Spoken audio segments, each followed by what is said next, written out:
کے خراب ہوتی ہے، وہ اس سے پوچھے کہ بھائی آپ کا کیسے نقصان ہو گیا؟ چلو یہ سب سبزی والے کو سمجھ میں آتا ہے، یہ فروٹ والے کو بھی سمجھ میں آتا ہے، آپ کا کیا نقصان ہوا؟ آپ کی تو دکان میں سارا مال پڑا ہوا ہے، تو کیا خیر اس کا نقصان ہوا یا نہیں ہوا؟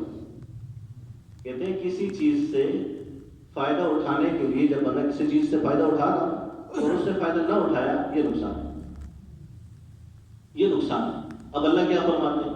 امام شافعی رحمۃ اللہ علیہ فرماتے ہیں اللہ نے ایک ایسی صورت نازل فرمائی، ایک بھی صورت اللہ نازل نہ کرتی، ایک صورت کافی، اور تقریباً قرآن کی سب سے چھوٹی صورت، اور اللہ کس چیز کی قسم اٹھا رہے ہیں؟ والعصر۔ اللہ فرما رہے ہیں یہ ٹائم کی قیمت تو دیکھو۔ ایک مفسر لکھتے ہیں کہ یہ وقت کی قسم اور چیزوں کی قسم اللہ کیوں اٹھاتے ہیں؟ یہ کوئی اللہ تعالیٰ جس طرح ہم لوگ قسم اٹھاتے ہیں اللہ کی ذات کی اٹھاتے ہیں عظمت والی، وہ لکھتے ہیں یہ وقت کی قسم اللہ تعالیٰ کسی چیز کی قسم اٹھاتے ہیں اس وقت جب کسی مخلوق کی توجہ اس طرف دلانا چاہتے ہیں تو اللہ تعالیٰ اس کی قسم اٹھاتے ہیں۔ اللہ کیا فرما رہے ہیں؟ اللہ فرما رہے ہیں اے انسان یہ وقت کی قیمت تو دیکھو، اور ساتھ کیا فرما رہے ہیں؟ ان الانسان لفی خسر۔ ترجمہ نہیں بتا رہا لیکن اپنے آپ کو سمجھانے کے لیے کہہ رہا ہوں کہ اللہ ساتھ یہ کہہ رہے ہیں کہ اس وقت کی قیمت دیکھو اور تمہارا اس کا ضائع کرنا دیکھو، تمہارا اس کا ضائع کرنا دیکھو۔ سب سے بنیادی سرمایہ اور سب سے قیمتی سرمایہ اللہ نے وقت دیا۔ ہر انسان کے پاس اللہ تعالیٰ نے سب سے جو بنیادی سرمایہ جو پیدائش کے ساتھ ہی اس کو ملا وہ وقت ہے۔ روزانہ کی 86,000 سیکنڈ، سال کے 350 365 دن اور اس کی زندگی، یہ ٹائم کا ایک گڑا جب بچہ پیدا ہوتا ہے اپنے اکاؤنٹ میں لے آتا ہے۔ اب اس وقت کا ہم کیا کریں؟ میرے بھائی دوستوں، انبیاء کرام آتے تھے لوگوں کو اس وقت کو قیمتی بنانے کہ بھئی یہ وقت قیمتی کیسے بنے؟ کیوں؟ کیونکہ ٹائم تھوڑا ہے، ہمارے پاس تو ٹائم ہے ہی نہیں۔ دیکھیے یہ سارا ہال یہ پیسوں سے بھر دیا جائے، 5-5 ہزار کے نوٹوں سے بھر دیا جائے اور باہر ایک آدمی کو کھڑا کر کے کہا جائے 2 منٹ ہے تمہارے پاس، ان 2 منٹ میں جتنے نوٹ باہر وہ سب تمہارے ہیں، اور 2 منٹ کے لیے اس کو اندر بھیج دیا جائے، تو کیا خیال ہے کہ 2 منٹ میں اگر اس کو کوئی میسج آ جائے، وہ ٹیلی فون آ جائے، اٹھائے گا ٹیلی فون اٹھائے گا کہ کیا حال ہے بھائی، کہاں چل رہے ہو جی، کیا چل رہے ہیں؟ کرے گا؟ اس کو کوئی کہے کہ یار تھوڑا سا یہ تو بتاؤ کہ فلانی چیز خواہ مخواہ کی فضول بحث ہے، لا یعنی جس کو کہتے ہیں، یہ کرے گا؟ شیخ ابو داؤد رحمۃ اللہ علیہ فرماتے ہیں، ابو داؤد شریف کے جو مؤلف ہیں، کہ میں نے 4 لاکھ احادیث کا مطالعہ کیا، ان سب کا خلاصہ 4 حدیثوں میں ملا، 4 حدیثوں میں ملا۔ ان میں ایک حدیث وہ کیا نقل کرتے ہیں؟ انسان کی اسلام کی خوبی یہ ہے ان یترک ما لا یعنیہ، انسان کی ایک مومن کے اسلام کی خوبی کیا ہے؟ یہ لا یعنی میں نہیں پڑھے گا۔ کیا مطلب؟ کہ لا یعنی میں پڑھنے والا کمال ایمان پہ نہیں ہو سکتا، کہ یہ وقت جو ضائع کرنے والے یہ تو مومن کی شان ہی نہیں وقت ضائع کرنا۔ تو میرے بھائی دوستوں یہ قیمتی سرمایہ ہے۔ اب اللہ ہمیں کیا سمجھا رہے ہیں؟ اللہ تعالیٰ ہمیں بتا رہے ہیں کہ اس وقت کو قیمتی بنانا ہو، اس کا سب سے پہلی محنت کا میدان کیا ہے؟ الا الذین آمنوا، ایمان کے اوپر محنت۔ نبی جو آتے تھے سب سے پہلے ایمان کی محنت، سب سے پہلے ایمان کی محنت۔ کیسے محنت فرمائی؟ فرمایا جب انسان کے دل میں ایمان آتا ہے، انسان کے دل میں ایمان آتا ہے تو یہ اعمال کے لیے ایسی اس کو پیاس لگتی ہے جیسے پیاسا آدمی یہ پانی کی تلاش میں کرتا ہے۔ اس کو اعمال بتائے نہیں جاتے، یہ اعمال تلاش کرتا ہے، اعمال کی تلاش میں چلتا پھرتا ہے۔ میرے بھائی دوستو سب سے بنیادی چیز بنانے کی وہ ایمان ہے۔ ایک ایمان وہ ہے جو ہم لائیں، ایک ایمان وہ ہے جو اللہ چاہتا ہے۔ اللہ قرآن میں ایمان والوں سے کہتے ہیں یا ایھا الذین آمنوا آمنوا باللہ، اے ایمان والو ایمان لے آؤ۔ ہونا تو یہ چاہیے یا ایھا الذین کفروا آمنوا باللہ، اے کافر ایمان لے آؤ۔ کیا مطلب؟ اے ایمان والو جس موجودہ سطح کے اوپر کھڑے ہو اس سے اس سطح کے اوپر آ جاؤ جو اللہ کو مطلوب ہے، جو سطح کے اوپر آ جاؤ جو اللہ کو مطلوب ہے۔ اب اللہ کی مطلوب سطح کیا ہے؟ اللہ کے نبی صلی اللہ علیہ وسلم بھی، مولانا یوسف رحمۃ اللہ علیہ فرمایا کرتے تھے کہ اللہ کے نبی صلی اللہ علیہ وسلم بھی نماز میں سورہ فاتحہ میں کون سی دعا پڑھتے تھے؟ اہدنا الصراط کہ اللہ کے نبی صلی اللہ علیہ وسلم کے لیے معاف تھی دعا، جن کے بارے میں اللہ خود فرما رہے ہیں انک علی صراط مستقیم، یا رسول اللہ صلی اللہ علیہ وسلم آپ صراط مستقیم ہیں، پھر بھی کیا دعا مانگ رہے ہیں؟ اہدنا الصراط المستقیم، یہ ہماری تعلیم کے لیے بتائی کہ مومن کبھی بھی ایمان سے مستغنی نہیں ہو سکتا کہ میرا ایمان بن گیا، بلکہ ایمان کا دعویٰ ہی نفاق کی علامت ہے، ایمان کا دعویٰ ہی نفاق کی علامت ہے۔ تو میرے بھائی دوستوں، اللہ کو ایسے ماننا جیسے اللہ ہے، ایمان کا پہلا جز اللہ کو ایسے ماننا جیسے اللہ ہے، ایسے نہیں جیسے میں مان رہا ہوں، ایسے ماننا جیسے اللہ مجھ سے چاہ رہا ہے۔ شاہ ولی اللہ رحمۃ اللہ علیہ فرماتے ہیں، حجت اللہ البالغہ میں لکھتے ہیں، ایمان کے اللہ کو ماننے کے 4 درجے ہیں، ان میں سے 2 درجے کا ایمان وہ ایمان ہے جو مشرکین مکہ بھی مانتے تھے۔ اللہ کو ماننے کے 4 درجوں میں سے 2 درجے کا ماننا وہ ہے جو مشرکین مکہ بھی مانتے تھے۔ سب سے بنیادی درجہ اللہ کو ماننے کا کیا ہے؟ اللہ تعالیٰ ہے، ایک ہستی ہے جو اس کائنات کے سارے نظام کو چلانے والی، سب سے بنیادی چیز کہ اللہ تعالیٰ ہے، اور اللہ تعالیٰ نظر نہیں آتے، ہر چیز میں دکھائی دیتے، اللہ تعالیٰ نظر نہیں آتے، ہر چیز میں دکھائی دیتے۔ علی رضی کے پاس ایک شخص آیا کہ آپ کا خدا تو نظر ہی نہیں آتا، ہمارے خدا دیکھو کتنا دیکھ کے عبادت کرتے ہیں۔ علی رضی اللہ عنہ نے فرمایا، یہ آپ کو کس نے کہا میرا اللہ مجھے نظر نہیں آتا؟ خیر اللہ مجھے کائنات کے ہر ذرے میں نظر آتا ہے، ہر ذرے میں نظر آتا ہے۔ جو دیکھنا تو دید دل وا کرے کوئی، اللہ کو دیکھنے کے لیے تو یہ ظاہر کی آنکھیں نہیں ہیں، فَإِنَّهَا لَا تَعْمَى الْأَبْصَارُ وَلَكِنْ تَعْمَى الْقُلُوبُ الَّتِي فِي الصُّدُورِ۔ اللہ فرما رہے ہیں ان کی آنکھیں نابینا نہیں ہو چکی، ان کے دل اندھے ہو چکے۔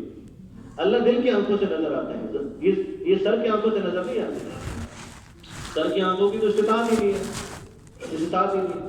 سب سے بنیادی درجے کا ایمان کیا ہے؟ اللہ ہے۔ اللہ کو اللہ کی نشانیوں سے پہچانا کہ اللہ ہے۔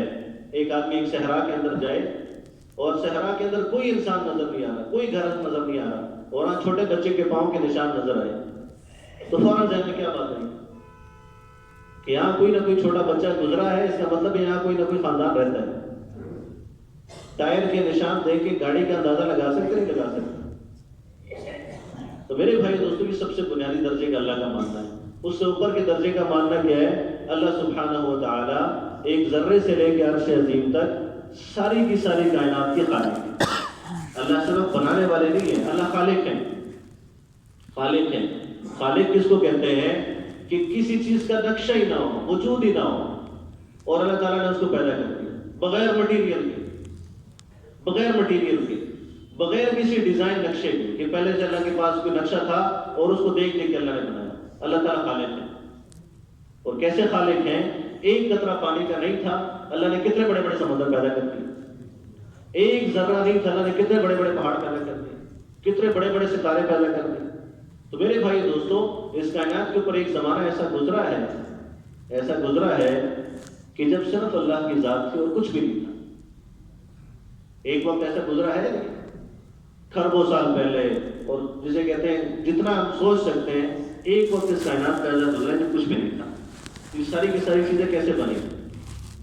اللہ نے بنا، نہ بنانے میں کسی سے مشورہ لیا، نہ بنانے میں کسی سے مدد لی، اور نہ اللہ کسی کی مدد کی محتاج ہے، یہ اللہ کی قدرت۔ تو یہ 2 درجے کا ماننا وہ ماننا ہے، اللہ تعالیٰ موجود ہے، اللہ تعالیٰ خالق ہیں، جو مشرکین مکہ بھی مانتے ہیں۔ یہ مشرکین بھی مانتے ہیں۔ وَلَئِن سَأَلْتَهُمْ مَنْ خَلَقَهُمْ، یا رسول اللہ صلی اللہ علیہ وسلم جب انسان پوچھیں گے کہ تمہیں کس نے پیدا کیا، لَيَقُولُنَّ اللَّهُ، اللہ نے پیدا کیا۔ اچھا ان سے پوچھو یا رسول اللہ صلی اللہ علیہ وسلم وَلَئِن سَأَلْتَهُمْ مَنْ خَلَقَ السَّمَاوَاتِ وَالْأَرْضَ، یہ زمین آسمان کس نے پیدا کیے، لَيَقُولُنَّ اللَّهُ، یہ ابو جہل بھی کہے گا اللہ نے کیا۔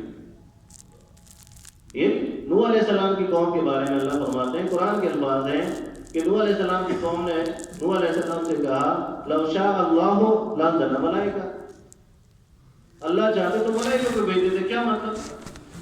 اس سے یہ بات پتہ چلتی ہے کہ نوح علیہ السلام کی قوم بھی اللہ کو مانتی تھی کہ اللہ تعالیٰ ہے۔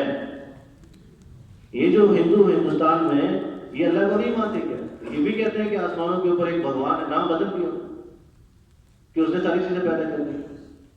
یہ 2 درجے کا ایمان وہ ایمان ہے جو مشرکین بھی مان رہے تھے۔ پھر اللہ کو کیوں کافر کہہ رہے ہیں؟ قُلْ يَا أَيُّهَا الْكَافِرُونَ، وہ کہہ رہا ہم ایمان والے، اللہ کہہ رہا تم کافر۔ یہاں تک اللہ کو مانتے تھے کہ جب بدر کے لیے جا رہے تو ابو جہل سارے لشکر کے ساتھ خانہ کعبہ میں آیا اور اللہ سے کیا دعا کی، یا اللہ تجھے تو پتہ ہم حق پہ، اور اگر یا اللہ ہم حق پہ نہیں ہے، إِن كَانَ هَذَا هُوَ الْحَقُّ فَأَمْطِرْ عَلَيْنَا حِجَارَةً مِّنَ السَّمَاءِ، یا اللہ اگر ہم حق پہ نہیں پھر ہمارے اوپر پتھر برسا، أَوْ ائْتِنَا بِعَذَابٍ أَلِيمٍ، یا ہمیں سخت تکلیف دینے والا عذاب دے دے اگر ہم حق پہ نہیں ہیں۔ کوئی کافر اپنے کو غلط سمجھ کے کفر کرتا ہے، کافر بھی اپنے کو غلط سمجھ رہا ہوتا ہے کہ میں ٹھیک کر رہا ہوں۔ میرے بھائی دوستو، ایمان کا وہ درجہ جو مومن کافر کا فرق کرتی ہے وہ کیا ہے؟ وہ تیسرے درجے کا ایمان ہے۔ وہ کیا ہے؟ اللہ کو رب ماننا۔ اللہ کو رب ماننا۔ رب کس کو کہتے ہیں؟ رب کس کو کہتے ہیں؟ ابراہیم علیہ السلام نے رب کی تعریف خود ہی کر دی، خود ہی کر دی۔ الذی خلقنی، میں کچھ نہیں تھا، مجھے پیدا کر دیا، میں کچھ نہیں تھا۔ ہم جتنے یہاں بیٹھے ہوئے ہیں آج سے 120 سال پہلے، غالب امکان یہی ہے 120 سال پہلے ہم میں سے کتنے لوگ یہاں موجود تھے؟ کسی کو یہ پتا تھا کہ میں کہاں تھا؟ ہمارے تو ذرے کا بھی نہیں پتا تھا کہ ہم کہاں ہیں۔ هل أتى على الإنسان حين من الدهر لم يكن شيئا مذكورا، اللہ فرماتے ہیں انسان کے اوپر تو ایسا ایک زمانہ گزرا ہے جو ایسی چیز ہی نہیں تھی جس کا تذکرہ ہو، تذکرہ ہی نہیں تھا۔ ایک تو ہوتی ہے نا کہ ایک چیز میں آنا ہو اور لوگ تذکرے شروع کر دیں کہ بھائی وہ آ رہا ہے۔ اللہ فرما رہے تمہارے اوپر تو ایسا ایک زمانہ گزرا ہے کہ تمہارا کوئی تذکرہ ہی نہیں تھا، تذکرہ ہی نہیں تھا۔ اور دوسری چیز کیا فرمائی؟ اللہ نے خلقنی فہو یہدین، پیدائش کے ساتھ ہی اللہ تعالیٰ نے زندگی کی جو بنیادی چیزیں تھی ساتھ پیدا ہونے سے پہلے ہی انسان کے اندر ڈال دی۔ ایک بچہ، اس کو کون یہ سمجھاتا اور سکھاتا ہے کہ ماں کا دودھ کیسے پینا ہے؟ اگر بچے کو سمجھ نہ آئے کوئی سمجھا سکتا ہے اس کو؟ پیدائشی طور پہ انسان کو زندہ رہنے کا، بلکہ صرف انسان کو نہیں، یہ جو بارش کے بعد مکھیاں ہوتی ہیں، مکھیاں یہ کچھ خاص قسم کی جو پتنگے اڑتے ہیں، ان کے بارے میں کتابوں میں لکھا ہے کہ یہ پتنگا یہ ایک ہی سیزن کے لیے پیدا ہوتا ہے، ایک بارش ہوتی ہے اس کے بعد ہی مر جاتا ہے۔ مرنے سے پہلے یہ انڈے دیتی ہے، یہ پتنگا انڈا دیتا ہے، اس کے ساتھ جو اس کے بچے کی خوراک ہوتی ہے اس کو رکھتا ہے، اس کے اوپر مٹی ڈالتا ہے، اس کے بعد یہ انتظار کرتا ہے اور ایک ہی دن میں مر جاتا ہے۔ اب جب اگلی بارش ہوتی ہے تو اللہ تعالیٰ اس پتنگے کے جو انڈے تھے پانی لگنے کی وجہ سے وہ دوبارہ اس میں سے پتنگے نکلتے ہیں، وہ بچہ پیدا ہوتے ساتھ ہی اس کے آس پاس کھانا پڑا ہوتا ہے وہ کھاتا ہے، اتنی دیر میں وہ بڑا ہوتا ہے، اس کے پر بڑے ہو جاتے ہیں، اڑنے لگتا ہے، اور یہی سٹوری دوبارہ وہ ریپیٹ کر کے چلا جاتا ہے۔ اس کو کس نے سمجھایا؟ اس کو کس نے سمجھایا؟ شہد کی مکھی کو آپ ان کے انڈوں کو پال کے ان کے انڈوں میں سے شہد کی مکھیاں نکال کے آپ چھوڑ دیں اور اس کے سامنے کوئی شیرہ کوئی چیز رکھ دیں، اس کو کس نے سمجھایا کہ شہد کس نے؟ اللہ نے سمجھایا۔ تو ایک انسان جب کچھ نہیں تھا، نیستی سے اس کو ہست میں لا کے، زندگی میں لا کے اس کی ہستی کی تمام ضروریات کو پورا کرنا، حتیٰ کہ آخرت کی بھی تمام ضروریات کو پورے کرنے والا یہ رب ہے، یہ رب ہے۔ اور اس کی علامت کیا ہے؟ اللہ سبحانہ و تعالیٰ نے یہ ساری کے سارے جتنے مخلوق پیدا کر دی، یہ جو تیسرے درجے کا ایمان ہے کہ امر اللہ کے ہاتھ میں۔ رب وہ ہوتا ہے جس کے ہاتھ میں اختیار ہو، جس کے ہاتھ میں اختیار ہو۔ خالق صرف نہیں، جس کے ہاتھ میں اختیار ہو، اختیار۔ الا لہ الخلق والامر، اللہ فرماتے ہیں غور سے سنو، اسی کے لیے ہے ساری مخلوق، اللہ نہیں بنائی، اور طاقت بھی اللہ کے ہاتھ میں۔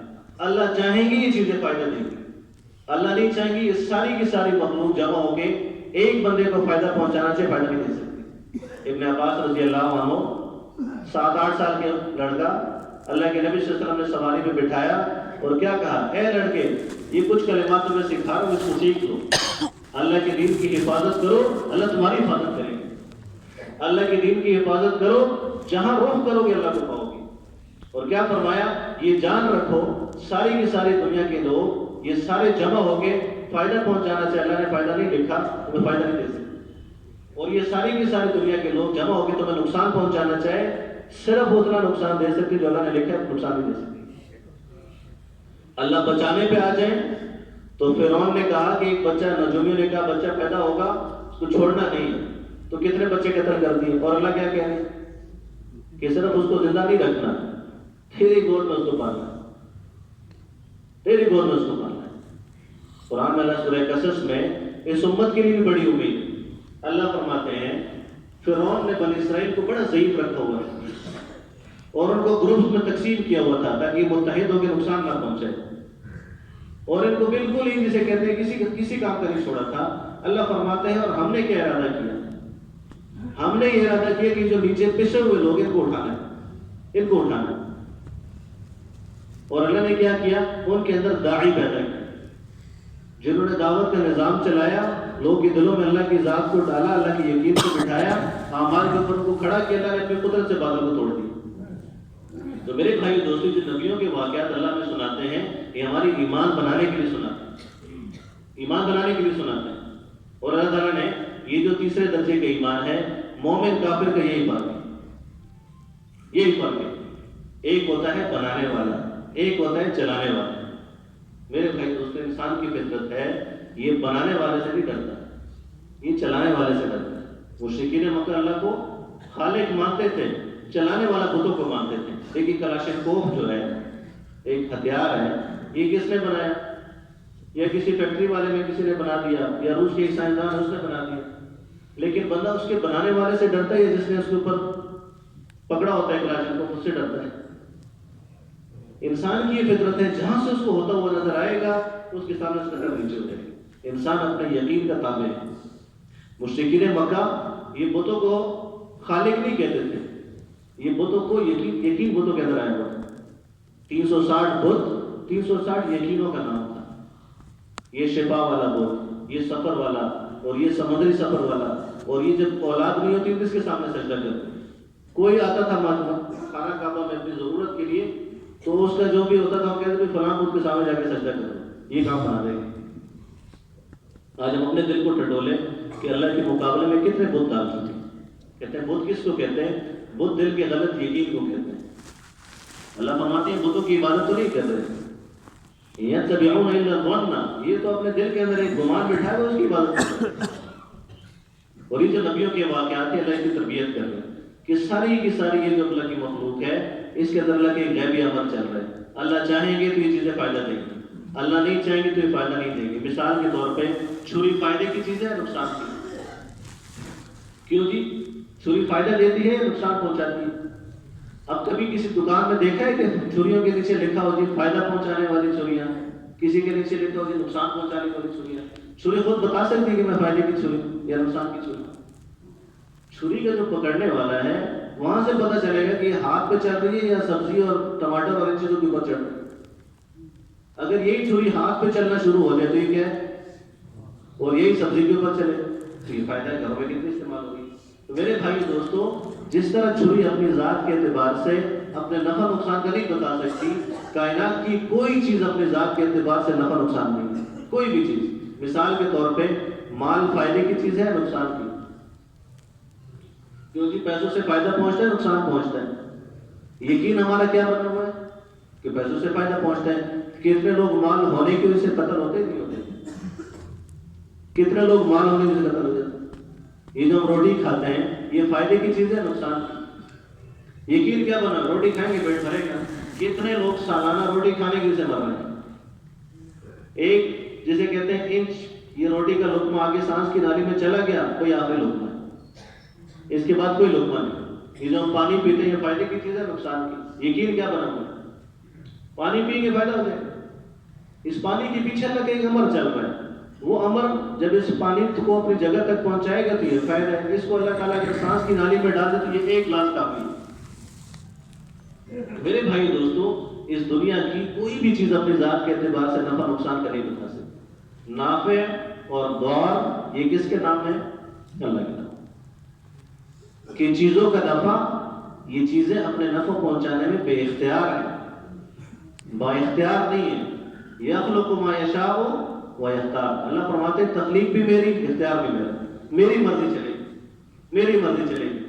خزانوں سمیت اللہ تعالیٰ فقیر کر دیں، دوائیوں کے نقشوں میں اللہ تعالیٰ بیماری بنا دیں، ہسپتالوں کی بڑی بڑی بلڈنگ ہوگی، اللہ نے شفا کے اگر ارادے نہیں کیے شفا نہیں مل سکتی۔ جسے کہتے ہیں مال کی کثرت ہوگی، اللہ لقمہ نہ کھلانا چاہے کھلا سکتے ہیں۔ ایک فیکٹری والا، چینی کی فیکٹری تھی اس کی، بتانے لگا کہ میں ایک سیزن میں پتہ نہیں کتنے ہزار من یہ میری چینی کی پروڈکشن ہے، 2 چمچ چینی نہیں کھا سکتا۔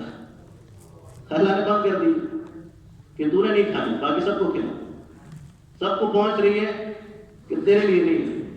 میرے بھائی اور دوستو، یہ جو یقین ہے تیسرے درجے کا، یہ بنیادی چیز ہے۔ انسان کی جو فطرت اللہ نے بنائی ہے، جہاں اس کے یقین کا کوٹا پھنس جائے اس کے گرد گھومنا شروع کر دیتے۔ جہاں سے اس کو فائدہ نظر آ رہا ہے گرد گھومے گا، جہاں سے نقصان نظر آ رہا ہے اس کی گرد گھومے گا۔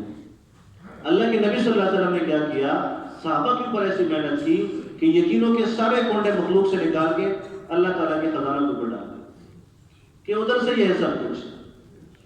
اللہ کے پاس فائدہ پہنچانے کے لامحدود خزانے، اللہ کے پاس نقصان پہنچانے کے لامحدود خزانے۔ اور اللہ کیا فرماتے ہیں جب میرے بندے میری نافرمانی پہ اترتے ہیں، وَمَا يَعْلَمُ جُنُودَ رَبِّكَ إِلَّا هُوَ، اللہ فرما رہے ہیں پھر تم لوگوں کو نہیں پتا کہ میرے پاس کتنے لشکر ہیں۔ اللہ تعالیٰ کو ہلاک کرنے کے لیے پانی کی ضرورت ہے؟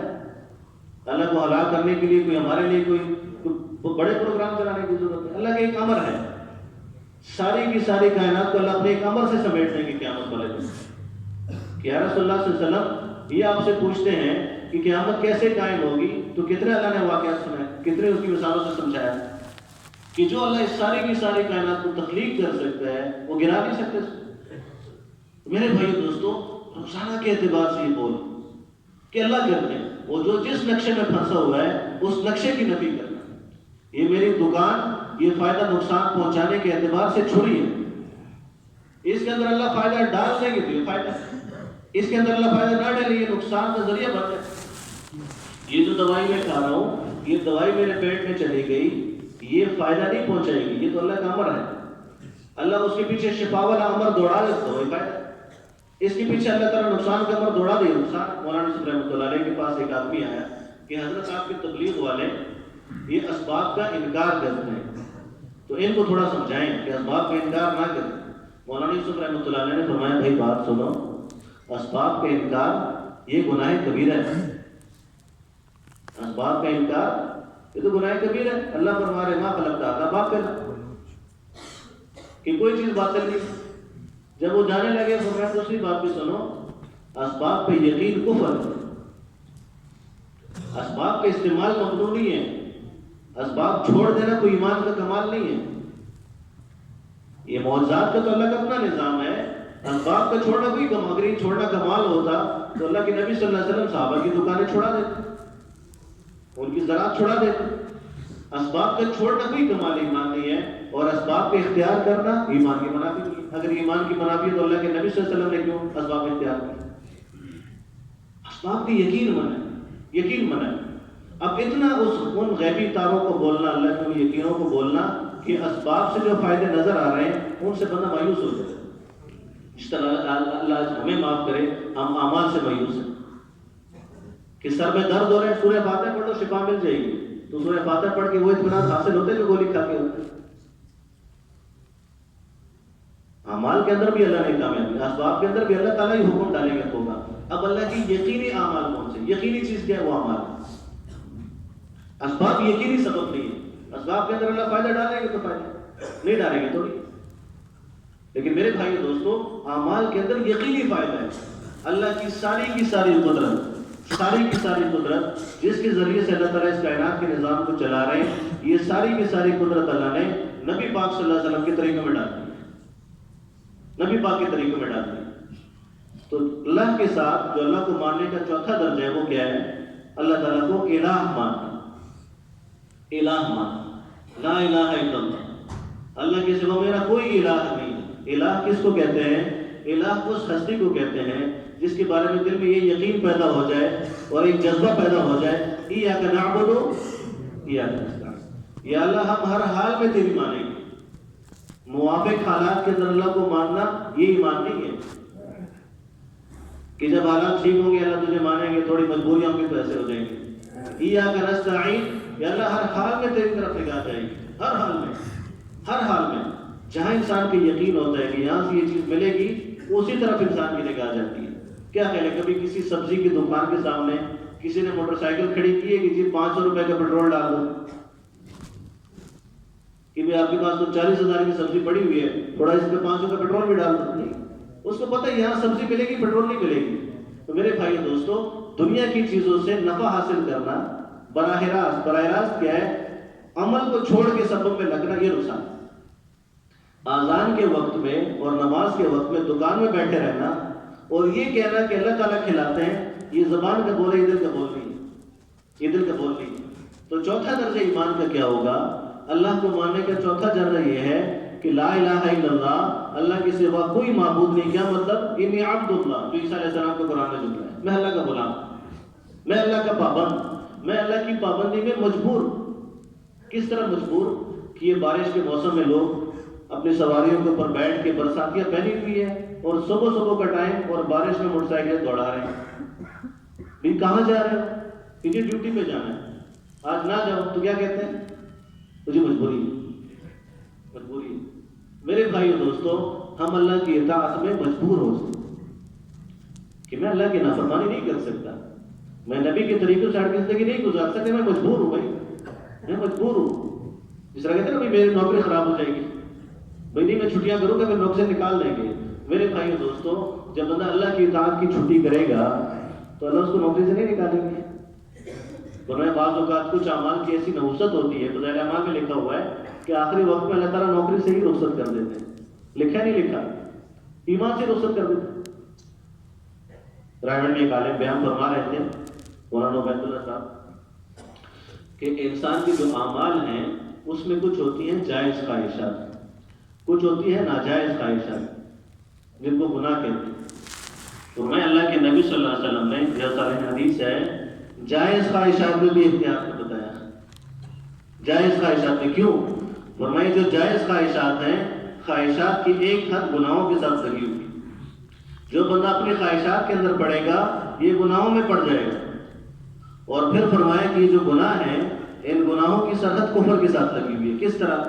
جو ساری زندگی سود کے اندر پڑا رہے گا اور ایک دفعہ یہ کہہ دیا کہ جی سود تو اس زمانے میں بھی کیا کریں، اور سود کے بارے میں یہ کہہ دے کہ بھئی یہ کس نے کہا کہ یہ حرام ہے، نعوذ باللہ، یہ تو وہ سود نہیں جو اس زمانے میں ہوتا تھا، بھئی پیسہ ڈی ویلیو ہو رہا ہے، قیمت کم ہو رہی ہے، میں کیا کروں؟ اب یہ علماء سے پوچھ لیں یہ جملہ بولنے والا کہاں ہے، اور اسی حالت دنیا سے چلا گیا، یہ جائے گا. تو میرے بھائیو دوستو، ہر وقت اپنے ایمان کی فکر، اپنے ایمان کی فکر کہ بھئی میرا اللہ کے ساتھ کیا معاملہ چل رہا ہے، کہ میری نوکری خراب تو نہیں ہو رہی اللہ کے ساتھ، میں جس غلامی کا دم بھر رہا ہوں یہ نہ ہو کہ یہاں میں دم بھر رہا ہوں وہاں لسٹ سے خارج ہو چکا ہوں، خارج ہو چکا ہوں. میرے بھائیو دوستو، لا الہ الا اللہ اس کا دل میں اندر جب یقین آئے گا تو انسان کے بدن کے اندر خود بخود محمد رسول اللہ ظاہر ہوگا. انسان اپنے یقین کا تابع ہے. نبی کے طریقوں سے محبت اس کو ہوگی جو اللہ اور اس قیامت والے دن کو دل کے اندر ڈالے گا. یہ آیت تو ہمیں سب کو معلوم، لقد کان لکم فی رسول اللہ اسوۃ حسنہ. اللہ فرماتے ہیں بے شک میرے محبوب صلی اللہ علیہ وسلم کے اندر بہترین نمونہ ہے. لیکن کس کے لیے؟ لیکن کس کے لیے نمونہ ہوگا؟ لمن کان یرجو اللہ والیوم الآخر. پہلی چیز یہ ہوگی کہ دل کے اندر میں اور آخرت کا یقین. جس کے دل کے اندر اللہ نہیں ہوں گے اور جس کے اندر سے آخرت کا یقین نکل جائے گا، اس کے اوپر جب نبی کے طریقے پیش کیے جائیں گے اور اس کے اوپر قرآن کے احکام پیش کیے جائیں گے تو یہ کیا کہے گا؟ وَإِذَا تُتْلَىٰ عَلَيْهِمْ آيَاتُنَا قَالَ الَّذِينَ لَا يَرْجُونَ لِقَاءَنَا نَأْتِ بِقُرْآنٍ غَيْرِ هَٰذَا وَبَدِّلْهُ. ان کے اوپر جب قرآن کی آیتیں پیش کی جائیں گی تو جن لوگوں کے دلوں میں اللہ فرما رہے میری ملاقات کا شوق نہیں، میری ملاقات کا یقین نہیں اور قیامت کے دن کا یقین نہیں، وہ کیا کہیں گے؟ یہ دن ابھی ہمارے پاس کا نہیں ہے، تھوڑا سا اس کے اندر کوئی تبدیلی پیدا کرو، کوئی گنجائش پیدا کرو. ایمان والا گنجائش نہیں ڈھونڈتا، ایمان والا تو دوڑ رہا ہوتا ہے. ایمان والا تو کہتا ہے اللہ کی اطاعت میں جان چلی جائے سعادت ہے. فزت ورب الکعبہ، صحابہ کا جو جملہ تھا، صحابہ رضی اللہ عنہ کو اللہ کے نبی صلی اللہ علیہ وسلم نے بھیجا. لمبا واقعہ، ایک کافر نیزہ مار رہا، صحابی کا خون کا فوارہ نکل رہا اور کیا کہہ رہا؟ فزت ورب الکعبہ، اللہ کی قسم کامیابی مل گئی، ویکینسی لگ گئی، ویکینسی لگ گئی. کیا مطلب؟ وہی کافر کس سے پوچھ رہے کہ یہ کیا معاملہ ہے؟ میں نیزہ مار رہا، وہ کہہ رہا میں کامیاب ہو گیا. اس نے کہا یہ مسلمان یہ کہتے ہیں کہ جب اللہ کے حکم کے اندر موت آ جائے یہ جنت میں چلے جاتے ہیں، جو اصل کامیابی ہے اس کامیابی کو اس نے اپنے آنکھوں سے دیکھ لیا. اس جملے پہ وہ کافر مسلمان ہو گیا. اللہ کی شان. تو میرے بھائیو دوستو، اللہ کے نبی صلی اللہ علیہ وسلم کی سنتوں کے اندر اللہ تعالیٰ نے اپنی ساری کی ساری قدرتیں سمیٹ کے ڈال دی. جب اللہ کے نبی صلی اللہ علیہ وسلم کے طریقوں پہ چلیں گے اللہ تعالیٰ اس ساری کی ساری کائنات کو ہمارے لیے فائدے کی چیز بنا دیں گے. ساری کی ساری کائنات اس میں اللہ کی قدرت آ رہی ہے، اور اللہ کی ساری قدرت یہ نبی کے طریقوں کے ساتھ، نبی کے طریقے ہم اپنی زندگی میں لائیں گے، اب اللہ جل جلالہ اپنے خزانوں کی برکتوں کے دروازے کھول دیں گے، دروازے کھول دیں گے۔